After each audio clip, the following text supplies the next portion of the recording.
সেখানে যাকাতের কথা বলেছে। এই জন্য নামাজ যেমন গুরুত্বপূর্ণ, যাকাতও ঠিক সেই মনে গুরুত্বপূর্ণ। এটাও ইসলামের ভিতরে। কিন্তু যাকাত দেওয়া 8টা খাত আছে।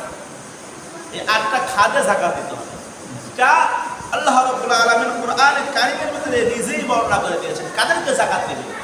যাকাত বন্টন করলে কাজ হবে না, যাকাত আদায় হবে না।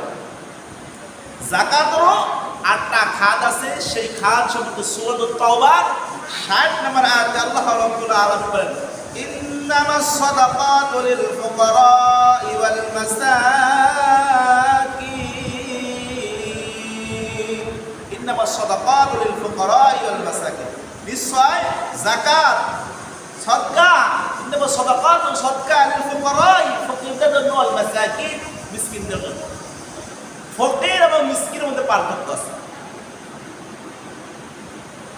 ফকির বলা হয় যার কাছে কিছু সামান আছে, মাল সামগ্রী আছে। আর মিসকিন বলা হয় যার কাছে কিছু নাই,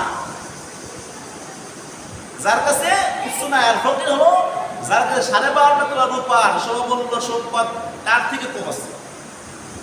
কিছু কিছু মুফাসসির বলেন তার থেকে কম আছে, তাকে বলা হয় ফকির। আবার কিছু কিছু বর্ণনা আছে যার কাছে 2 বেলার খাবার আছে, তাকে বলা হয় ফকির। আর মিসকিন বলা হয় যার কাছে কিচ্ছু নাই, অসহায়, নিঃস্ব, একে বলা হয় মিসকিন। এদেরকে কি দিতে হবে? যাকাত প্রদান করতে হবে। যাকাতের 2টা খাত দেবে, ওয়াল আমিলিনা আলাইহা। আর যারা যাকাত উসুল করে, আদায় করে, যাকাত উসুল করার জন্য কিছু কর্মচারী থাকে। এই কর্মচারীদের বেতন দেওয়ার জন্য তাদেরকে দেওয়া যায়। অর্থাৎ সরকার এই যাকাতটা তো উঠাইবে সরকার। মুসলিম সরকারের নিয়ম হলো যাকাত প্রদান করা। যখন যে সরকার হবে তার হুকুম হলো আল্লাহর হুকুম পালনার্থে মুসলমানদের কাছ থেকে যাকাত আদায় করা। এই যাকাতটা আদায় করবে কে? লোকদের তো আদায় করতে হবে, সরকারি লোকদের আদায় করতে হবে। তো সরকারি লোকদেরকে বেতন দেওয়া এই যাকাত থেকে কি আছে? জায়েজ। 3 নম্বর খাত গেল ওয়াল মুআল্লাফাতি কুলুবুহুম। এই মুআল্লাফাতি কুলুবুহুম বলতে কিদের? বিধর্মীদেরকে আকৃষ্ট করার জন্য, মনোরঞ্জন করার জন্য তাদেরকে যাকাত দেওয়া কি আছে? জায়েজ আছে। তারা যেন বুঝতে পারে ইসলাম সুন্দর ধর্ম। তারা যদি তাদের মধ্যে কেউ গরিব থাকে তাদেরকে যাকাতের অর্থ তাদেরকে দিতে পারে। তারা বুঝে আসলে ইসলামে দারিদ্রতা নাই, ইসলামে কি নাই? গরিব নাই। যে ধনী হবে, ধনীরা গরিবকে কি করবে? সাহায্য করবে, সহযোগিতা করবে। কিন্তু এখন তো যে গরিব ধনী হচ্ছে গরিবের খোঁজ খবর রাখে। এজন্য যদি কোনো ব্যক্তি ধনী হওয়ার পর তার মালের যাকাত না আদায় করে তো তার মাল হারাম হয়ে যাবে। খালি সুদ খালি হারাম হয় না, ঘুষ খালি হারাম হয় না, এই যাকাত প্রদান না করলেও কিন্তু মাল হারাম হয়ে যাবে। যে ব্যক্তি তার মালের সম্পদের যাকাত প্রদান করলো না, তার পুরো মালটাই তার হারাম হয়ে যাবে। যেমনি ভাবে এক মণ দুধের ভিতরে যদি একটা নাপাক ফেলা হয় তাহলে পুরো দুধটাই যেমন নাপাক হয়ে যায়, ঠিক তেমনিভাবে যদি কোনো ব্যক্তির অংশীদারের ভিতরে যাকাতের অংশ থাকে, যদি যাকাত না দেয় তাহলে তার মালটাও হারাম হয়ে যাবে। এজন্য আল্লাহ রাব্বুল আলামিন কোরআনে হাকীমের ভিতরে যাকাতের খাত বর্ণনা করে দিয়েছেন। যাকাত আদায় করতে হবে। ইসলাম হলো সুন্দর। যদি সবাই যাকাত আদায় করে, ধনীরা যাকাত আদায় করে, ইসলামে কোনো গরিব থাকবে না, অসহায় দারিদ্র থাকবে না, কষ্ট ভোগ করবে না। কিন্তু এখন তো মানুষ যাকাত তো দূরের কথা, হাওড়া দিতে দেয় না, মানুষ হাসানা দিতে চাই। এই জন্য আমি যদি মুসলমান হই তাহলে আমার মালের যাকাত দিতে হবে। যাকাত দিলে আমারই লাভ। আল্লাহ মান আদা যাকাতা মালিহি ফাকাদ যাহাবা আনহু শাররুহু। যে ব্যক্তি তার মালের যাকাত আদায় করলো তার সম্পদ আল্লাহ তাআলার কাছে নিরাপদ হয়ে গেল। বলেন সুবহানাল্লাহ। তার মালের সম্পদ থেকে অনিষ্ট দূর হবে, তার থেকে অনিষ্ট দূর হবে। আর যারা যাকাত দিবে না তাদের মালের কোনো মুনাফা বৃদ্ধি হবে না, তাদের অর্থ পুরি বৃদ্ধি পাবে না। যদিও বৃদ্ধি দেখে, 2 চোখে দেখতেছে তার সম্পদ আছে, কিন্তু এই সম্পদ সে মরে যাওয়ার পরে তার ওয়ারিশরা খেতে পারবে না, তার কাছে থাকবে না। আর যে ব্যক্তি সম্পদের যাকাত আদায় করবে তার সম্পদ বর্ধিত থাকবে, বৃদ্ধি পাবে। তার সম্পদ সে মরে যাওয়ার পরে তার অনিষ্টা ভোগ করতে পারবে। সুবহানাল্লাহ। এই জন্য যাকাত আদায় করলে আমাদের লাভ। ওয়াফির রিকাব, ওয়াফির রিকাব বলা হয় দাস মুক্তির ক্ষেত্রে যাকাত দিতে পারে। এখন তো দাস নাই, এখন কাদেরকে যাকাত দেবে? ধরেন কোনো গরিব মানুষ জেলে বন্ধ হয়ে আছে, তাকে জেল থেকে জামিনের জন্য তাকে যাকাতের টাকা দেওয়া কি আছে? জায়েজ। গরিবিনা, গরিবদেরকে যাকাত দেওয়া যাবে। গরিবিন কাকে বলা হয়? গরিবিনা যারা ঋণগ্রস্ত, অর্থাৎ একজনে অনেক ধন সম্পদ আছে কিন্তু যেই পরিমাণ ধন সম্পদ আছে তার থেকে বেশি ঋণগ্রস্ত, তাহলে ওই ব্যক্তিকে কি দেওয়া যাবে? যাকাত প্রদান করা যাবে। ফি সাবিলিল্লাহ, আল্লাহর পথে যারা থাকে তাদেরকে কি দেওয়া যাবে? যাকাত দেওয়া যাবে। আল্লাহর পথে বলতে যারা যুদ্ধের ক্ষেত্রে, যারা মুসলমানরা এখন ধরেন এক রাষ্ট্রে মুসলমান রাষ্ট্রে যুদ্ধ লাগছে, একজন চাইতেছে যে আমি যুদ্ধে যাবো, আমার টাকা পয়সা থাকতো আমি যুদ্ধে যাইতে পারতাম, তাহলে সে তাকে যুদ্ধে যা পাঠানোর জন্য, সরঞ্জাম কেনার জন্য তাকে যাকাতের টাকা দেওয়া কি আছে? জায়েজ আছে। ওয়াবনি সাবিল, মুসাফিরকে যাকাতের টাকা দেওয়া জায়েজ আছে, যদিও মুসাফির কোটিপতি শিল্পপতি থাকে। ধরেন এমন একটা জায়গায় গেছে, এখান থেকে ধরেন চট্টগ্রাম চলে গেছে, বাড়িতে তার টাকা অনেক অনেক বেশি আছে কিন্তু সেখানে যাওয়ার পর তার কাছে কিছু নাই, নিঃস্ব হয়ে গেছে, তাহলে সেই ব্যক্তিকে কি দেওয়া যাবে? যাকাত দেওয়া যাবে। ফারিদাতাম মিনাল্লাহ, এটাই আল্লাহ পাকের নির্ধারিত। এই ৮ প্রকার মানুষ ছাড়া আর কাউকে যাকাত দেওয়া যাবে না। মুসলমান ভাইরা আমার, এই ৮ প্রকার মানুষকে যাকাত দিতে হবে। আমি এমনিভাবে আপনাদের সামনে যেভাবে যাকাতের বর্ণনা করলাম, আজ থেকে 1500 বছর আগে আমার নবীও এইভাবে যাকাতের বর্ণনা করতেছিলেন। দূর থেকে এক মহিলা, ইহুদি মহিলা যাকাতের বর্ণনা শুনছে। যাকাতের বর্ণনা শোনার পর শুনতেছে, মান আদা যাকাতা মালিহি ফাকাদ যাহাবা আনহু শাররুহু, যে ব্যক্তি যাকাত দিবে তার থেকে অনিষ্ট দূর হয়ে যাবে।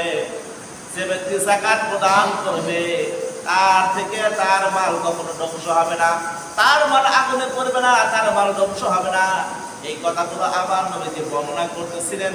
এক ইহুদি মহিলা এই কথাগুলো শোনার পর তার মালের যাকাত সে প্রদান করতে যাবে। সুবহানাল্লাহ।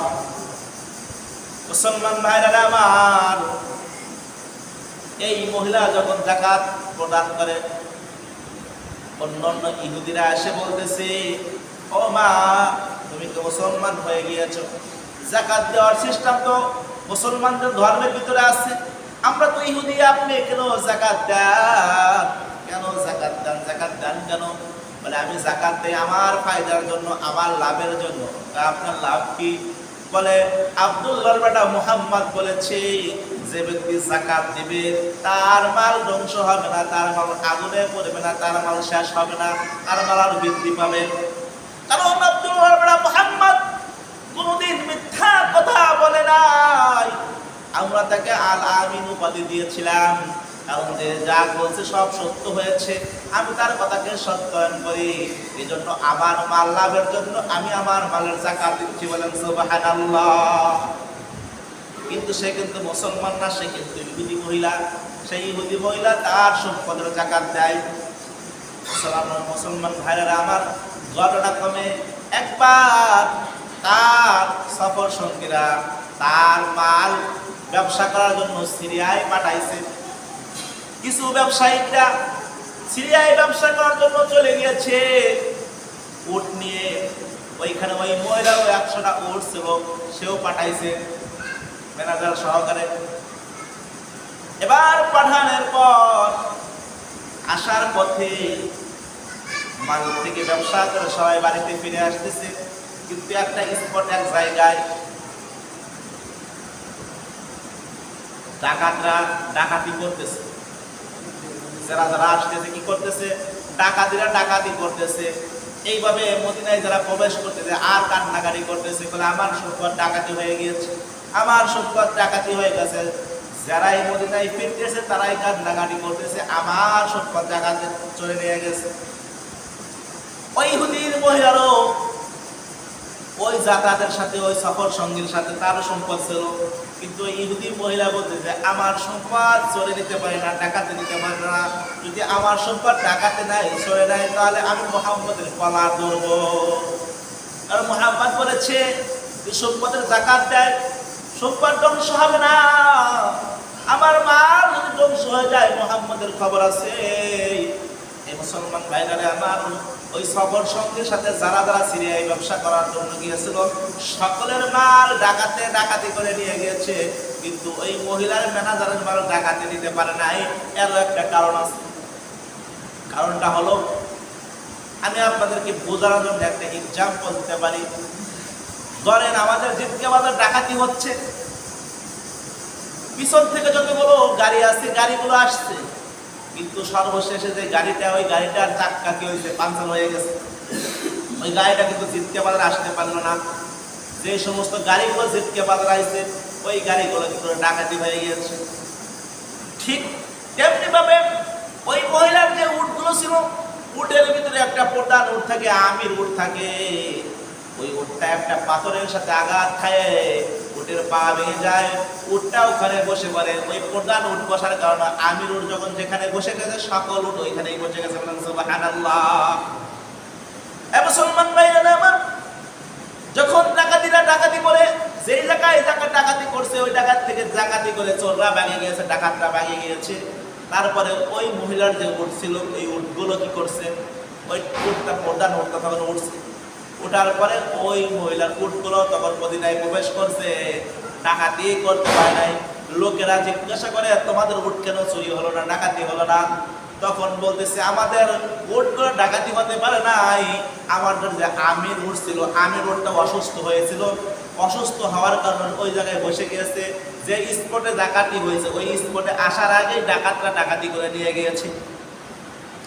এই কথা ইহুদি মহিলা শোনার পর ইহুদি মহিলা বলতেছে, না না, আমার উট অসুস্থ হয় নাই, আমার উট পাথরের সাথে আঘাত খাওয়ার জন্য এই মাল আমার হেফাজত হয় নাই, বরং এই মাল হেফাজত করছে মুহাম্মদের আল্লাহ। বলেন সুবহানাল্লাহ।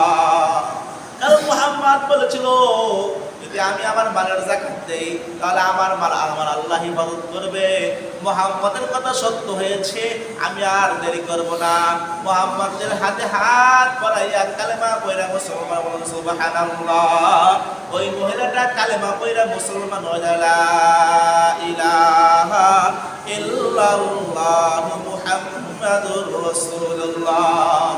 মহিলা নিজ হাতে কি হলো, মুসলমান হয়ে গেল। যে মুহাম্মদের কথা সত্য হয়েছে, মুহাম্মদের কথা পুনরাবৃত্ত হয় নাই।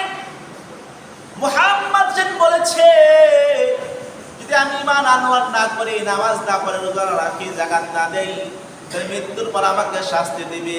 এই কথাটাও সত্য। মুহাম্মদ যা বলছে সব সত্য। আর মুহাম্মদ তো বলছে, ঈমান না আনলে আমার জাহান্নামে যেতে হবে, আগুনে পড়তে হবে, এটাও সত্য। আমি আর দেরি করব না, মুহাম্মদের সাথে হাত মিলাইয়া দেব। সুবহানাল্লাহ। এবার সে মুসলমান হয়েছে। মুসলমান ভাইরা আমার, এজন্য যাকাত দিলে আমাদের ফায়দা, আমাদের লাভ, আমাদের সম্পদ আল্লাহ হেফাজত করবে। এজন্য যাকাত যে দিবে, তার সম্পদ আল্লাহ বৃদ্ধি করে দিবে।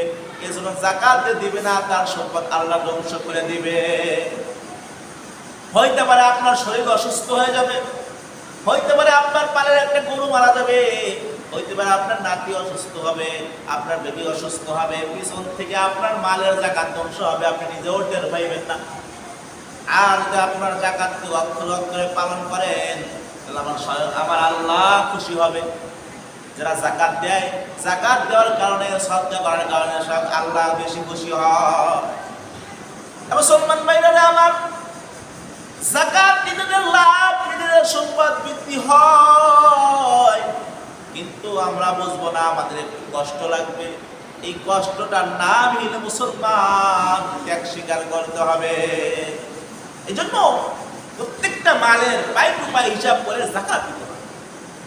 কারণ ইসলাম ধর্ম হলো এমন একটি ধর্ম, যেই ধর্মের ভিতরে একজন না খায় থাকবে আর একজন 3 বেলা খাইবে, এটা হতে পারে না। কারণ ইসলাম ধর্ম শান্তির ধর্মে, যাকে আল্লাহ ধনী বানাইছে, ওই ধনীর টাকার ভিতরে গরিবের হক আছে। বলেন সুবহানাল্লাহ। কিভাবে দিতে হবে?